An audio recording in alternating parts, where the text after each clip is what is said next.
வணக்கம் அன்பர்களே, அஸ்ட்ரோசிரி சேனல் வாயிலாக நான் உங்கள் அஸ்ட்ராலஜர் டாக்டர் சதீஷ். கன்னி ராசி அன்பர்களுக்குண்டான ஆடி மாதத்துக்குரிய பலாபலன்கள்.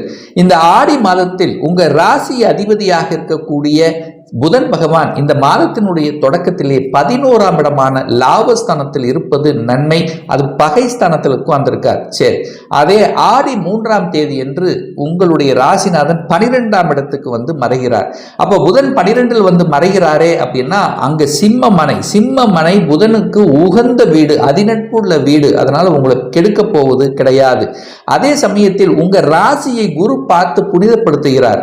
அப்போ உங்க ராசியை குரு பார்ப்பதால உங்களுக்கு இருக்கக்கூடிய எந்த ஒரு கெடுபலன்கள் எது வந்தாலும் அது கடவுளினுடைய அனுகிரகத்தால் அது தடுக்கப்படுகிறது அப்படின்னு எடுத்துக்கலாம்.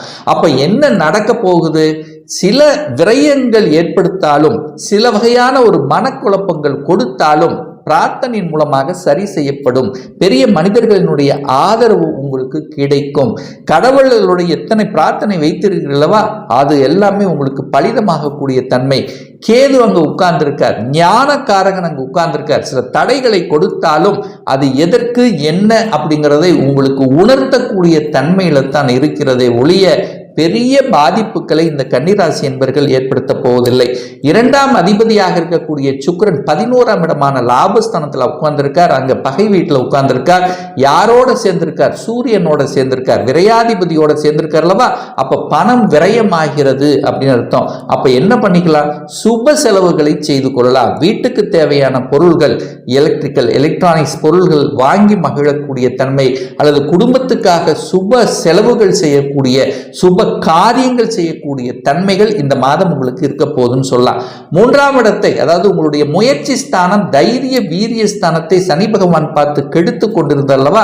மனம் நன்றாக இல்லை, மனதில் ஒரு தைரியம் இல்லை, மனதில் ஒரு தன்னம்பிக்கை இல்லை. ஸோ அந்த மாதிரி இருந்து கொண்டிருந்த உங்களுக்கு தன்னம்பிக்கை பிறக்கக்கூடிய வகையில் குருவினுடைய பார்வை அந்த 3ஆம் இடத்தின் மீது பதித்து அந்த 3ஆம் இடத்தை சுபத்துவமாக்கி கொண்டிருக்கிறது. அப்போ என்ன நடக்க போகிறது? பிரயாணங்கள் மூலமாக அனுகூலம், ஆதாயங்களை கொடுக்கக்கூடிய தன்மை, ரியல் எஸ்டேட் சார்ந்த துறையில் வருமானங்கள் கிடைக்கக்கூடிய தன்மை, வியாபாரத்தில் ஒரு நல்ல சிறு வியாபார வியாபாரத்தில் ஒரு பெரிய லாபம் இல்லாதவர்களுக்கு இந்த மாதம் ஒரு நல்ல லாபம் கிடைக்க போகிறது. புதிய ஒப்பந்தங்கள் நடக்கக்கூடிய தன்மை. கலைத்துறையில் இருக்கின்றவர்கள், அதாவது இசை சம்பந்தப்பட்ட ஊடகவியல் சார்ந்த துறையில் இருப்பவர்களுக்கு புதிய ஒப்பந்தங்கள் உங்களுக்கு கிடைக்கப் போகிறது. அதன் மூலமாக மகிழ்ச்சியும் சந்தோஷத்தையும் அடைய போகிறீர்கள் அப்படின்னு சொல்லலாம். 4ஆம் அதிபதியாக இருக்கக்கூடிய குரு பகவான் 9ஆம் இடத்தில் அமர்ந்து கொண்டாலும் அது செவ்வாயோட சேர்ந்து உட்கார்ந்திருக்கார். அப்ப என்ன, நிலம் சார்ந்த விஷயத்துல சின்ன ஒரு மாதிரியான ஒரு தொய்வு அப்படிங்கிறது உங்களுக்கு இருக்கத்தான் செய்கிறது. சில தடைகள் இருக்க போகிறது. விற்பனை ஆகும் அப்படின்னு நினைச்சிட்டு இருந்தவங்க சில தடையை கொடுத்துத்தான் அது விற்பனை ஆகுங்கிறத மட்டும் ஞாபகத்தில் வைத்துக் கொள்ளுங்கள்.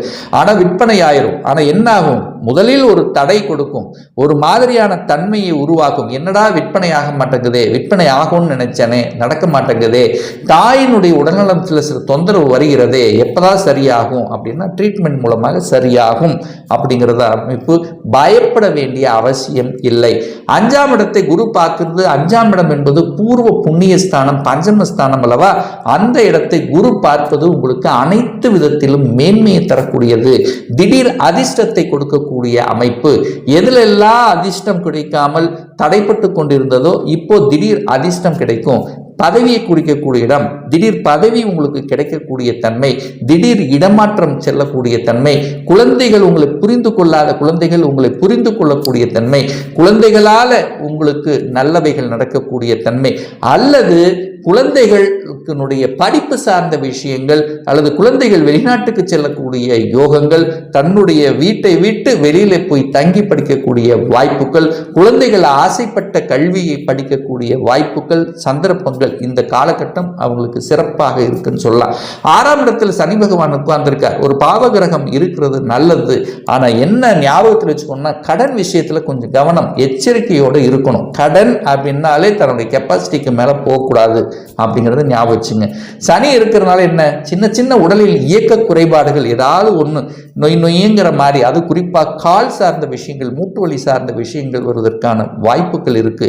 எதிர்ப்பு பகை போகவே கூடாது. வம்பு வழக்கு சம்பந்தப்பட்ட எந்த ஒரு விஷயத்திலும் போகக்கூடாது அப்படிங்கிறத ஞாபகத்தில் வைத்துக் கொள்ளுங்கள்.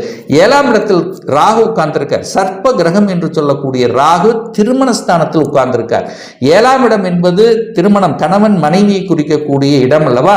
அந்த இடத்தில் ஒரு ராகு, ஒரு அந்நியர், ஒரு பாம்பு, ஒரு விஷத்தன்மை உள்ள ஒரு கிரகம் இருக்கும் போது என்ன ஆகும்னா ஏதாவது ஒரு வகையில் உங்களுக்கு கொத்த செய்யும். அப்ப என்ன, கணவன் மனைவிக்குள்ள புரிந்து கொள்ளணும், அன்னோனியம் வச்சுக்கணும் அப்படின்னு அர்த்தம். அப்போ உங்களுக்குள்ள ஏதாவது இருந்தாலும் அதை பேசி முடிச்சுக்கணும். 3ஆம் நபர்கிட்ட போனீங்கன்னா அது வேற மாதிரி கிரியேட் பண்ணி உங்களுக்குள்ள பிரச்சனையை கொடுப்பாங்கன்னு அர்த்தம்.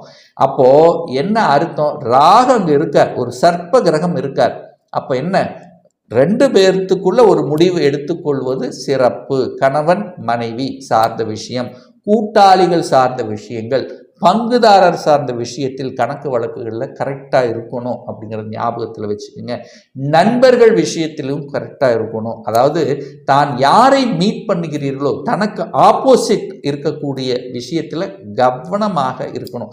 கணவனாக இருந்தால் மனைவி, அதாவது பெண்கள் சார்ந்த விஷயத்தில் ரொம்ப ரொம்ப கவனமாக இருக்கணுங்கிறத ஞாபகத்தில் வச்சுங்க. 8ஆம் அதிபதி 9ஆம் இடத்துல இருக்கிறதுனால தந்தையினுடைய உடல்நலம் சார்ந்த விஷயத்தில் கொஞ்சம் கவனம் எச்சரிக்கையோடு இருக்கணுங்கிறதையும் ஞாபகத்தில் வச்சுக்கோங்க. ஏன்னா 8க்குரியவன் 9ல் வந்து உட்கார்ந்துருக்காருல்லவா, செவ்வாய். அதாவது இந்த கன்னி ராசி அல்லது கன்னி லக்னக்காரர்களுக்கு ஆகாத ஒரு கிரகம் அப்படின்னா அது செவ்வாய் பகவானதை சொல்லணும். அந்த செவ்வாய் 9ஆம் இடமான பாக்யஸ்தானத்தில் தந்தையினுடைய ஸ்தானத்தில் இருக்கார்லவா, அப்போ தந்தைக்கு சில தொந்தரவு கொடுப்பதற்கான வாய்ப்புகள். ஆனாலும் அங்கே குரு இருக்கிறதுனால அப்படி ஒன்று பெரிய பாதிப்புகளை உங்களுக்கு கொடுத்து விடாது அப்படிங்கிறத ஞாபகம் வச்சுங்க.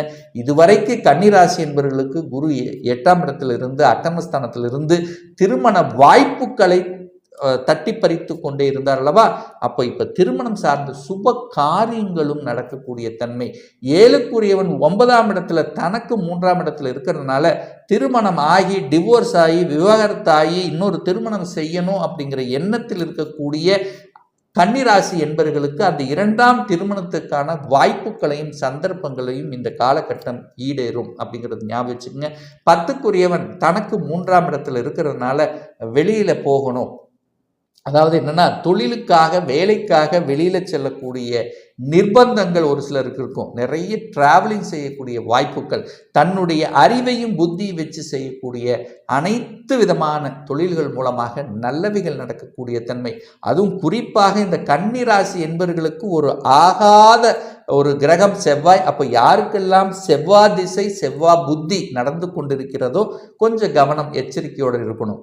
அதே சமயத்தில் சனி என்னுடைய திசையோ அல்லது சனி புத்தியோ நடந்து கொண்டிருந்தால் கொஞ்சம் கவனம், எல்லா விஷயத்திலும் கொஞ்சம் கவனம் அப்படிங்கிறத ஆழமாக மனதில் பதிய வைத்து கொண்டாலே போதும். லாபாதிபதி, அதாவது 11ஆம் இடத்தில் சூரியனும் சுக்கிரனும் இணைந்து கொண்டிருக்கிறார். அப்போ மூத்தவர்கள் மூலமாக, மூத்த சகோதரர்கள் மூலமாக நன்மைகள் நடக்கக்கூடிய வாய்ப்புகள். ஒரு சிலருக்கு பார்த்தீங்கன்னா வெளிநாட்டுக்கு செல்லக்கூடிய யோகங்கள் என்பது இருக்கிறது. அதாவது ஒரு ஐடியில் இருக்கிறீங்க, ஏன்னா நீங்கள் கன்னிராசி என்பர்களவா, அப்போ கன்னிராசியில் பிறந்தவர்களுக்கு இந்த சாஃப்ட்வேர் சார்ந்த விஷயங்கள், கணனி சம்பந்தப்பட்ட விஷயத்தில் ஈடுபாடு அதிகமாகவே இருக்கும். நெட்டு, இன்டர்நெட் சம்பந்தப்பட்ட விஷயங்கள், ஊடகம் சார்ந்த விஷயங்கள், பேச்சு சம்பந்தப்பட்ட விஷயங்கள், தன்னுடைய புத்தி அறிவு வச்சு செய்யக்கூடிய தொழில்கள். ஸோ இதில் தான் அதிகமாக ஈடுபாடு இருக்கும். ஸோ அதன் மூலியமாக நல்ல புத்திசாலித்தனம். ஏன்னா புதன் சிம்ம மனையில் நல்ல ஒரு சிம்மம் அதினப்பு வீட்டில் இருக்கிறதுனால எதையும் செய்யலாம், சாதிக்கலாம் என்கின்ற திங்கிங் அதிகமாக இருக்கும். அப்போ வெளிநாட்டுக்கு செல்லக்கூடிய யோகம் என்பது இருக்கு. உங்கள் ராசிநாதனே 12ல் இருக்கார். அப்போ டிராவலிங் பண்ணுவதுங்கிறது உங்களுக்கு இயல்பாகவே இந்த மாதம் வரும் அப்படிங்கிறது தான் அமைப்பு. ஸோ ஆக மொத்தம் இந்த கன்னிராசி அன்பர்களுக்கு பார்த்தீங்கன்னா எதை செய்தாலும் கொஞ்சம் யோசித்து, ஏன்னா ராசிநாதன் 12ல் இருக்கார்லவா, அப்போ ஒரு தடவைக்கு 2 தடவை யோசித்து நிதானத்துடன் பக்குவமாக செயல்படுவது அனைத்து விதத்திலும் நன்மையை ஏற்படுத்தி கொடுக்கும் என்பதை எந்தவித மாற்று கருத்தும் கிடையாது.